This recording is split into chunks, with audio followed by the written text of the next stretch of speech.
Professor Kethvala had taught Times Comparative Xenobiology 401, Legendary and Extinct Species Times for 37 cycles without incident. 37 cycles of comfortable certainty. 37 cycles of building a mythology around creatures that no living student had ever encountered, would ever encounter, or according to every reputable survey submitted to the Galactic Academic Registry, Times could Times ever encounter. He adjusted his secondary eye membrane against the morning light filtering through the amphitheater's crystalline dome and reviewed his attendance manifest.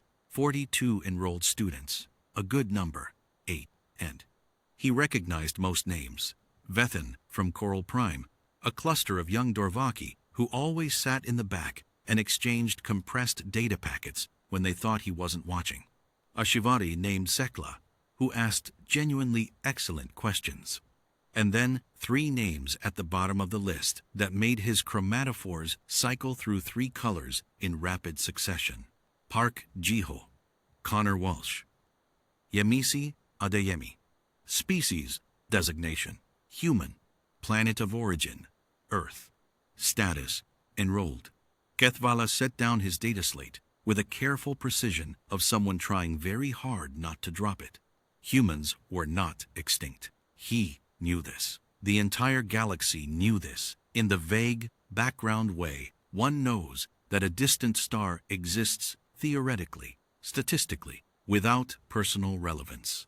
The Interstellar Transit Authority had confirmed contact with Earth approximately 40 cycles ago. There had been diplomatic packets, trade agreements, in principle. A politely terrifying incident near the Vega relay station that no one in official channels ever discussed directly. But they were times, not times, supposed to be in his classroom. He had submitted, in writing, that the species designations in his course materials were either extinct or operating at a sufficient distance that their mythology could be discussed academically. The administration had approved his syllabus. The administration had times, definitely times, not flagged, that 3 members of the very species he discussed in Unit 4, under the chapter heading, The Human Anomaly, Biological Impossibility as Evolutionary Strategy, had registered for the course. He straightened his robes. He was a professional. This would be fine. The students filed in at the second bell. The Dorvaki took the back row as expected. Sekla arrived early and occupied her preferred seat in the 3rd tier, long fingers already curled around a notation stylus. The 3 humans arrived together 3 minutes before the bell and chose seats in the middle section, not conspicuously front, not hiding in the back. Just times present, in the casual, unbothered way that Kethvala was already beginning to find deeply unsettling. They looked exactly like the anatomical diagrams in Unit 4, which was somehow worse than if they hadn't. The one called Park Jiho had a data pad open and was annotating something. Walsh was leaning back with his arms folded, scanning the amphitheater with patient, easy attention, the posture of someone accustomed to assessing unfamiliar rooms. Adeyemi was in quiet conversation with the Shivari in the seat beside her, apparently already exchanging pleasantries in a functional approximation of the tonal Shivari dialect, which was considered one of the more difficult acoustic languages in the known systems. Kethvala had not expected that.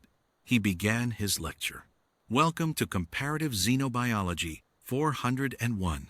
This course is an upper division survey of species whose biological profiles represent significant deviations from predicted evolutionary parameters. He pulled up the semester overview on the central display. We will examine 12 species across the semester. Some are extinct, some are uncontacted or operating in isolation. All of them represent genuine scientific puzzles, organisms that should not exist in their documented form, and yet do, or did. He clicked to the first unit slide. We begin with the Krath of the outer arm, whose redundant circulatory architecture. Park Jiho's hand went up. Kethvala's chromatophores shifted toward yellow. Yes. The syllabus lists Unit 4 as the human anomaly. She said it with genuine academic curiosity, not aggression. Does that unit still run as written, Or is the curriculum being adjusted, given our enrollment? The amphitheater was very quiet. It runs as written, Kethvala said, after a pause that lasted approximately 1 second too long. The material is academically accurate. Great, she said, and wrote something on her datapad. He returned to the Krath. Unit 4 arrived on a Tuesday. Kethvala had spent the intervening weeks developing what he privately called a times professional equilibrium. He had lectured on the Krath, on the crystalline Morveth 7 collective, on the Shari whose neurochemistry rewrote itself in response to emotional states. The humans had attended every session, taken notes that appeared thorough, and participated in discussions with a quality of insight that his gradebook reflected honestly. They were, on academic metrics, good students. This did not make Unit 4 easier. He opened with the biological overview. The slides were accurate. Humans were obligate oxygen breathers with a cardiovascular system that contained its own redundant emergency restart mechanism. The heart would stop and resume function under sufficient stress in ways that mimic death. Signatures on most standard bioscanners. Their tissue repair rate was not medically remarkable. Their neural architecture, however, presented a feature that still produced genuine debate in xenobiology journals. The brain's threat response pathway ran parallel to and could be consciously suppressed by the executive reasoning cortex, meaning that humans could times choose at a neurological level to continue functioning in situations where most species' autonomic systems would have already initiated a shutdown cascade. He advanced to the next slide. Connor Walsh raised his hand. Yes, Walsh. Is that the section about the fear override? His tone was casual. I always find that one interesting. Most people act like it's a superpower. It's really more like a design flaw that we've just learned to use. Kethvala looked at him over the rim of his reading lens. Can you expand on that? Walsh unfolded his arms and leaned forward slightly. A properly calibrated fear response exists for a reason. If your system doesn't stop you from doing dangerous things, that's not an advantage. It just means you do more dangerous things, which we do. We've just built a culture around making sure some of those dangerous things are useful. He paused. My grandfather was a firefighter. He'd go into burning buildings. He wasn't fearless. He was trained to make decisions inside the fear. That's different. The amphitheater was quiet again, but this time it was a thoughtful quiet. Sekla had stopped writing. She was watching Walsh with the focused attention she usually reserved for particularly clean pieces of logic. Kethvala advanced the slide. The next section covered human pack bonding, the anomalous extension of tribal attachment responses to include other species, inanimate objects, and in several documented cases, abstract concepts.